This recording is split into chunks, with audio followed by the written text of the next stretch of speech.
talk show by Biopatrika. I am Pragya Gupta, your host for today's session with not one or two, but three sisters from Varanasi to share their career journey. I welcome Dr. Ankita Singh, Dr. Aprajita Singh, and Dr. Anamika Singh. So, Singh Sisters, could you please introduce yourself to the audience? Hi, thank you, Pragya and Biopatrika for having us. So I'm the eldest sister, Ankita Singh. I have finished my PhD from Department of Molecular and Human Genetics, Banaras Hindu University. And currently I'm pursuing my postdoctoral studies at Harvard Medical School in Paramount Lab. I'm working on inter-organ communication during cancer. Specifically, I'm trying to identify what are the factors that are secreted from gut tumor and which cause systemic changes like cancer cachexia. Hi everyone, my name is Anamika and I have completed my master's from Banaras Hindu University in botany. My PhD work was a collaborative project between India and Germany, which was funded by DAAD, DAD PhD Sandwich Program. And in India, I have worked in National Institute of Science, Education and Research, Bhubaneswar. And in Germany, I have worked in Max Planck for plant breeding and research. And my project was mainly focused on plant stress signaling and plant circadian clock. Greetings to everyone from my side as well. My name is Aprajita. I have finished my PhD from University of Duisburg-Essen in Germany, and currently I'm working as Global Product Manager in Milsini Biotech. In my role, I'm responsible for managing the devices which are used for cell separations in an automated and closed setting for clinical applications like CAR-T and stem cell transplantation. Thank you so much for the lovely introduction. I would like to ask Anamika that what was your inspiration to opt science during school or college? Any person that inspired you, or any incident, or you followed your elder sister into it? Actually, since childhood, nature always fascinated me and made me curious. I got interested in knowing that there are scientific facts and logic behind everything occurring around us. Like why plants are green, why sky is blue, why some vegetable or fruits like mango grow only in summer, not in winter, or some crops grow only in winter. Or do plants sleep at night? Do plants have circadian rhythms like animal, etc.? So I would say my curiosity for scientific reasons behind every logic led me to opt science. And also I am a plant lover, and coming from agricultural background, I lean towards botany, helping understand how plants cope up with different kind of biotic and abiotic stresses. And that's how my journey started. That's great. Thank you, Anamika. I guess we have a plant expert now, so I will have a little chat at the end about my mini garden that I've started recently. Jumping. Oh, wow. She's always like loving plants, and I need my own garden, and yeah, that part she loved. That's Yeah. great. So, Ankita, I would like to ask you that how did you thought of pursuing a higher degree in research, and did you know about it, that how PhD is like before, or like most of us, you just directly jumped into it because that was the usual pattern? Because nowadays I think students are not aware of scientific practices and often go for a PhD without knowing what it is like. Did you have ideas about research or PhD life before joining? Yeah, so I think answering to your first question, which is what led to pursue the higher education, I'll give credits to our teachers. So we all three were fortunate that we had brilliant teachers throughout our education, like schoolings, graduation, even during masters, and they had very good command in subjects, which sparked my interest in science. And specifically, masters in molecular and human genetics was a turning point for me. Like, I would rather say a decision-making point for me. Attending all those lectures from senior professors, you were also there. So all those senior professors, the way they talk about science, the way they make us visualize each process, their discussion during classes was so intriguing, and that played a pivotal role in my decision.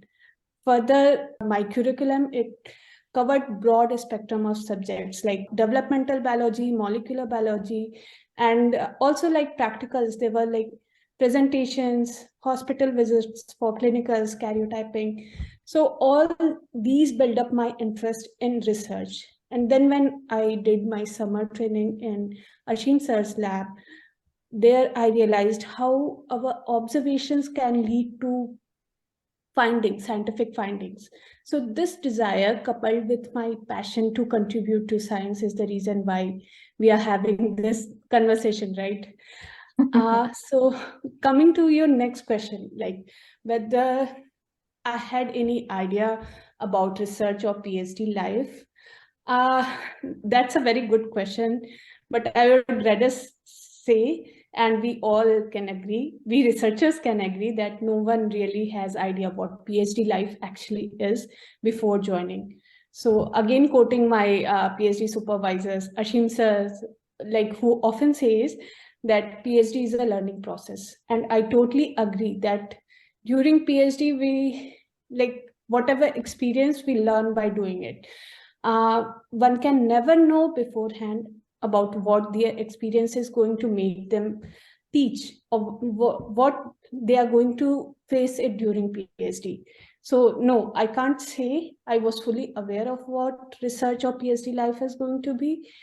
Furthermore, like another point is like everyone's experience is so different that you cannot learn from others' experience. Like my experience was very different how Anamika felt during her PhD or how Aprajita experienced during her PhD. So everyone has to fight their own battle and learn from it. Even now, when I'm a postdoc, I'm still learning my way to do research, how to manage stress, celebrate small victories in terms of small findings. I see them as choti khushiyan, and we should cherish them, like enjoy research and continue learning from our experiences. So it's a learning process, I'll say. Okay, so it's a learning process, but definitely supervisors play an important role, and you got inspired from your supervisor. So what best can it be than that? Yeah, exactly. Good point that celebrating little victories and little achievements is really important for mental health as well, because in academia, there's a lot of setbacks that you face. Exactly. Many times we have like 70% times you experiment, like it may or may not work, but like even one experiment which worked, okay, that can make you happy, like I'll say for a week. So yeah. So Okay. that's good. Thank you so much, Ankita. Moving on to Aprajit, I will have a question for you that you joined an industry. So what was the turning point when you decided that, okay, academia is not for me and I should switch to industry? And what was your approach in job search and building your resume and transferring your skills, which you learned during PhD, to use it for getting a job in industry? Okay, sure. Well, starting with your first question, I will speak for myself. My inclination towards joining industry actually came from the awareness about projects which are running in research and development. Earlier when I was working in institute, I was told that in companies, the projects are very routine or standard projects and they just follow the pipeline. But in reality, when I went to different workshops and then I got chance to interact with different marketing and sales colleagues, and I was really asking them, how is it? And I got a complete different picture. And I can tell you from my experience, the projects, in R&D are also many times very innovative and they are futuristic and they use cutting edge technologies to answer them. So of course, at the end, the expectation can be that there could be a product or a patent derived from the whole project, but it's never like it's not a must and it never hampers your growth as a scientist. That's the reason I started PhD actually in company. I finished my PhD from Research and Development Department.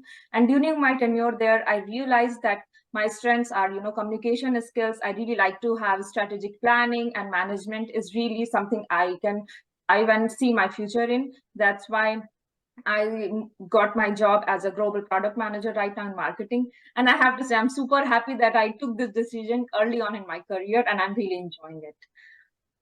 Your second question was like, how did I approach and what would be my suggestion?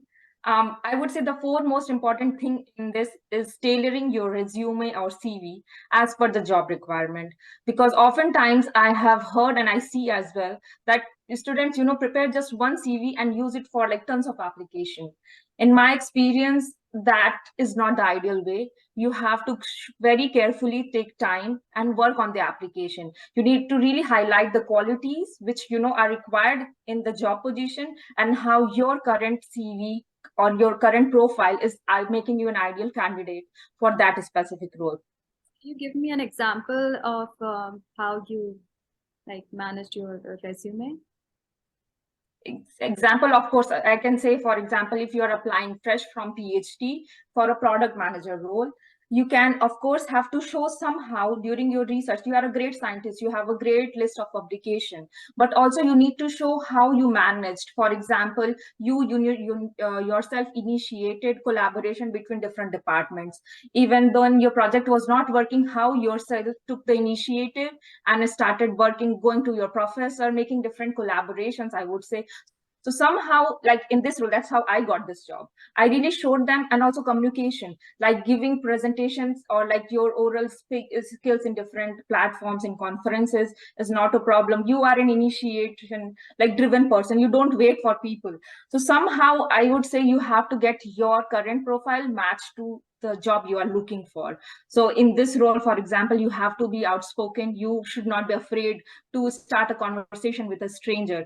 And also, like in my current role, I'm easily working with 5 to 6 different departments on my daily basis. And I have to really think in future and plan how a product would be, what chances can lead to a back order, for example. And I don't to think, inform the stakeholders. And this is what something you can always tell from your current, like PhD program is also like that. You need to think, okay, in 1 year I need to finish it, but then how do I plan? And you have to, like, foresighted planning is also required in PhD. So during interview, if you can share the same passion and show the same enthusiasm to the people who are going to hire you, I think then the chances are much more than just, stating the same things. Yeah, I'm a great scientist. This is good. But of course, that's why I was telling Anamika as well. So we need, like, for example, me, I am working right now in a clinical setting. So everyone, like many times people are asking me, oh, you were doing research. Why did you completely shift to marketing? For me, actually, I think that lacks awareness in people, that they don't really know what marketing is and what is the requirement, how much in-depth knowledge of science can help in these kind of communication, because all our devices are used in clinical setting, like in hospital, big biopharmas, and they are all running at the end, of course, a clinical trial or a clinical development program. So if you are not coming from a scientific background, you will never be able to grasp the problems, the communication, the project. So having a research background is for sure, it's a very big advantage. And then later on, of course, you can learn from your current job profile. So that's never a problem. But what I meant to say is you need to show what you have in you during your interview. And the first thing is CV or resume or your application. HRs are getting so much of application on daily basis. They would just get 20 seconds to screen through your application. And if it is just, the regular, also I would say right now we have so many platforms. You need to really search, okay, if you're applying for a postdoc, how your CV or resume has to be, while in comparison to when you're going for a company. There are very different kind of, like, the format for CV, even for the cover letters, one need to follow. So of course, online, everything can be found out, but if you have interest. Okay, so exactly. Yes, because often your application is reviewed by an HR, and that person may and may not be from scientific background. So they will only look for the keywords that they have listed in the job. Exactly. While applying, we should focus on the keywords, and then if we have experience in that, we should mention it into our cover letter and our CV, and maybe yeah, like all the applications that we are applying to. Yeah. Okay. Nice. Yeah, exactly. Exactly. Even after, once you have received a call interview, I would also request people that, preparation which follows before interview has also a very, very important role, and it is a deciding factor. Like, invest time in preparing, like read about the company, what are the core beliefs, what exactly is the responsibility, how do I make my profile fitting to it, what kind of, the skills they are looking for, what I have. You have to transfer, your enthusiasm to the interviewer, and then I think the game would be yours. To ask how important is to have a good support system during PhD or not PhD or any career, especially for women who are maybe married or expecting a baby, or they are aged. So how do you think, like, what are your thoughts on this? So in terms of support system, I think having like-minded sibling is a blessing. I mean, supportive sibling help us for a better mental growth and better social relationship. And we three also have a very strong bond within ourselves. We can share every small or big problems or happiness with each other because we trust each other. We may have fights, but the next moment we are back together talking as if nothing happened. And we support each other through thick and thins, and having that kind of support, or having someone to whom you can always talk and openly and like you can talk anything about and these things play a very big role emotionally or professionally. And like in our case, for any situation, good or bad, professional or personal, we all three are, since very strong minded and opinionated person, we have three different perspectives for the solution to the problem. And like our final decision usually comes out to be good and logical in a given situation, because we have three different angles to view that one scenario. So even in our professional life, we always take each other's input, like giving mock for the presentation, and like in my case, writing manuscripts. So I always share the draft with Ankita and Aprajita, the manuscript is okay or not, or so these kind of help we so this kind of support we have, and we help each other to grow personally as well as professionally. And I guess Ankita Di, she can comment on Yeah, I married would like life. to add. Yeah, I would like to have that, like add to this part that a good support system is very crucial, irrespective of men, women, or for any age group. Like you mentioned, like, is it specifically for women? So I'd say it is very much needed for everyone. And we need to have a good support system, both at workplace as well as at home. So like speaking about the professional support, so from my experience, or like from my age group, one of the perks that I enjoy here is flexible working hours. So it actually helps a lot in balancing work, family life, even your hobbies. And one can be more productive if they are allowed to work at any time one is more comfortable, right? So other than that, for working mothers, I'll say having a daycare facility or child play area at workplace can help a lot with the child care. And one doesn't need to leave the work and go extra mile just to attend their kids. So professionally, there are a lot of things that can support women. But talking about the family support, I can say from my experience or our experience that it is very, very important to have a supportive family. So whatever we are today is all because of our supportive parents, who were always there encouraging us or supporting us through whatever steps we took in our life.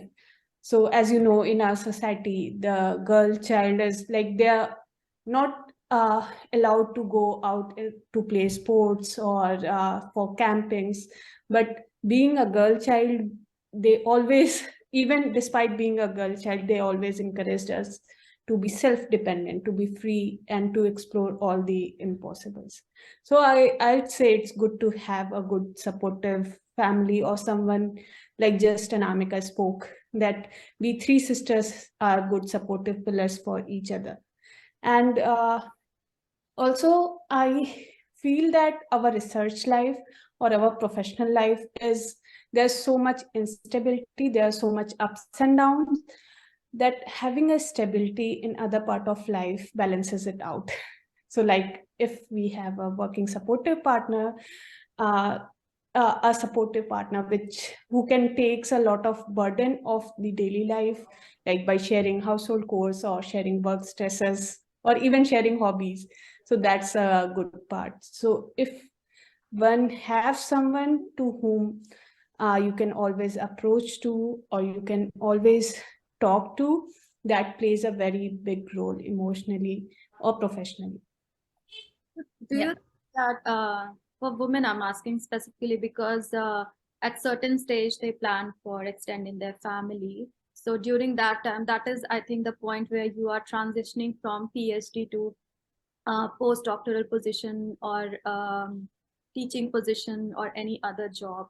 Do you think that the people consider that in a positive way, that okay, she might gonna expect a baby, so she will have to give more time there and she might be less focused at work? So there is a mindset that is floating around. So Obviously that's there is a mindset. Yeah, obviously that's always there, but I'd say, as I mentioned before, everyone has different experiences, so that's why it's more important to under whom you are going to work. So you should also look for whether that person is considerate enough to consider like all these challenges. Like I mentioned, in my workplace, I don't have to face this because they are flexible working hours. So they are working mothers who are my friends, and they leave early by 2:30, and so that they can attend to their child and to their family, but they come early as well. So it all depends on how you manage or balances your family life, and like just not like you should also be selective under whom you are going to work. that's the point. So now that you all live in a different time zone, what's it like as compared to when you were together, Anamika? Yeah. So the life from when we were together to the time now has evolved a lot. Actually, from childhood till our master's degree, we stayed together. If you see our CV, it is almost same until master's. And not only in studies, we also got involved in similar kind of sport. Like we all three are national basketball player, and three of us having NCC degree with A grade. Even our hobbies are same. Example, we like traveling, making small videos, listening music. Our like choices are very similar. So like we are each other's best friend, and therefore it was difficult to maintain this long distance sibling relationship. And we have moved to different places almost 8 years back, and from last 3 to 5 years we live in three different time zone. So to stay in touch, first thing we had to manage was time. But I love the part that we are so connected and want to be a part of each other's lives. So we talk daily. And also staying in three different kinds of environment, we have a lot of things to share due to different culture and nationality. Now that we are more mature, we accept different beliefs, different kinds of people, different cultures. Yeah. So, Ankita, can you give us a glimpse that how your day-to-day life was like a day during your PhD? What was it So, like? I think one of the most important qualities which, if you are going to pursue PhD, is that you should know how to manage your time. Given it in any situation, like if you want to give time to your hobbies, your work-life balance, to your partner, then obviously you need to plan your experiment like table wise. Okay, this to this hour, what I'm going to do. If you randomly plan things, then yeah, things are going to be difficult because it requires a lot of planning. Even like in India, we had to plan our experiments a year ahead because we need to order flies and stocks and all those things. So yeah, proper planning is very important, and time management is the skill that you should acquire before, like if you plan to do PhD, because otherwise you'll end up being like all the time in the lab, or like avoiding your hobbies or things like that. But for me, it was good that even during my PhD, I played basketball, like which was the basketball court at the side only. So sometimes, and we three were there, so we used to like do the morning joggings and all. So it was good, but yeah, you should have time for your hobbies or extracurricular activities apart from your PhD to take out like any stresses from the failed research, but also like excites you. You should have excitement for the small and little whatever successes you have. If your experiment work, that should, like, you should feel very excited about it. It's not only about like working with cells or animals. There's a lot of project planning that goes behind. Exactly. And plan your days, months, and maybe years, because you have to get the resources, the consumables, the reagents that you would require. So you have to back calculate at how much you're gonna need for your experiment, and the experiment has to be like very well planned with proper controls and everything.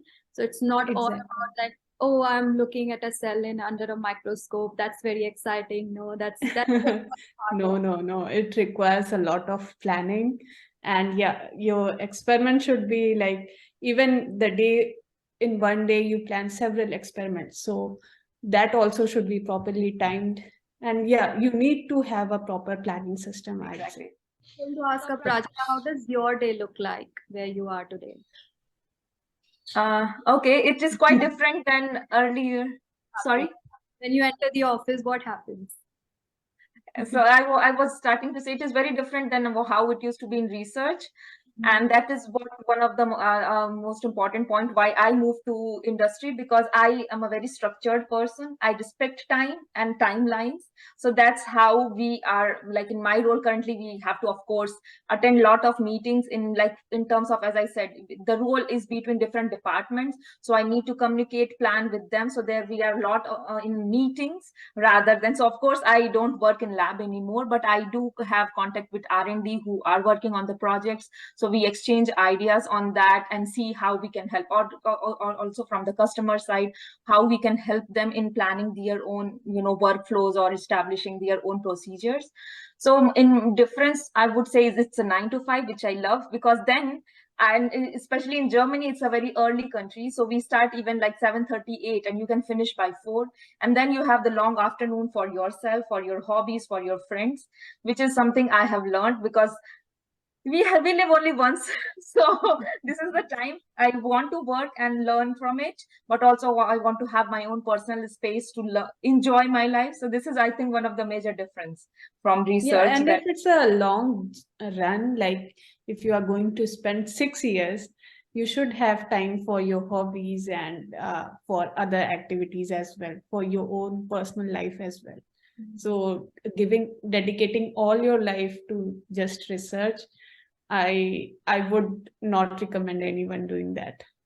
I would just like to say one thing. I think that having a supportive group of your colleagues around you is important, and that's a very wonderful time when you have tea time at the evening where you can just go and talk about everything.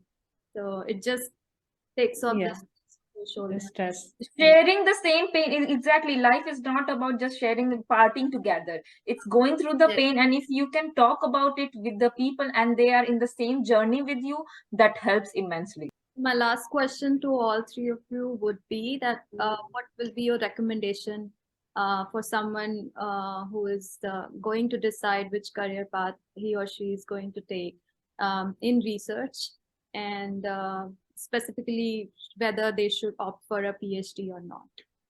So my first advice is, if they are planning to do research, Smart work and hard work both are important. Like people say hard work is key to success, but for me, hard work and smart work both are important. You should have patience, because in PhD experiment will fail. This is the fact. And also, like, sometimes in third year and fourth year, supervisor will say, oh, let's change your project because the project is not working. So if you are planning for research, you have to keep in mind, maybe in third year and fourth year you have to change your project, or maybe your experiment is not working, so it should not affect your mental health or mental state. Ankita, I would like to add to Anamika that one of the most important point that students ignore while seeking for the supervisor is their nature. Like when we go to interviews or when we select supervisor, we like look for big name publications, big institutes, which is good. One should always look for these, but additionally, they should also look whether their supervisor is kind or he's considerate, as I mentioned before. Because like I feel that one can always like sense these small red flags which are like in the very beginning. So one should not ignore those, and they should actually know to under whom they are going to work, and just not blindly go with the name or institutions. And other than that, I would suggest that, like, if your priority in life is easy money or early successful career, early stable jobs, then research is not for you. It's a long process. For me, like all my friends with whom I completed my intermediate, they are already settled. But it's a long process. But I'll say science is a fascinating field. So if you are really interested about science, passionate about science, and there is so much to explore, like from teeny tiny single cell microorganism to highly developed mammals. So there's so much area to explore. And if exploring science excites you, if your mind is full of questions that you want to answer, then research is the field and you should go for it. And I just would like to add one point. There are multiple options. Take research as a career, and even if you are doing PhD or postdoc, there will be always many options if you want to stay in institute events or in companies. So you have to just kind of, keep an open mindset and know what really personally interests you at any given time point. No need to keep, just narrow thinking that this is the only next step in my life. Like really, we right now we are in very digitalized world. It's full of opportunities. Sometimes I really talk to people and I feel limitation is just in their brain. Like we don't have to really do it. If you are interested in science, in research, go on. It's the perfect path for you. But at some point, if you think you want to go for grant writing, or even as a scientist, but you want to go for drug development, there are scientist positions. Or like if you are particularly very good in you can become application specialist, or as I said, product manager. Yeah, even for communication, like you can go for writing jobs which are very good. So Exactly. yeah, like you are doing this, interviewing us apart from the PhD, that's a very good example. So yeah, you should know what you are good at. And they start applying. There is no limitation. What is there to lose? You can apply, gain from the interview, and of course they're always listing what are they looking for. And if you 1 year ahead you start to feel like this is not going the right direction, why not to join a webinar workshop? Right now there are so many universities, they're offering for free or at a very minimal cost. So we can all use these resources and just try out. I am sure it will work out if we have persistency and we are sure that we want to do it. Well, that was an insightful and very interesting talk. Thank you so much, the Singh sisters, for giving your thoughts about academia and research and industry, and how to approach a job, and how your typical day in your workplace looks like. That was very informational. I hope our audience will benefit from it a lot. Thank you so much for joining us for the interview. Yes, thank you, Pragya and Biopatrika for having us. I hope the message would reach the students and it will help them to take the right decision.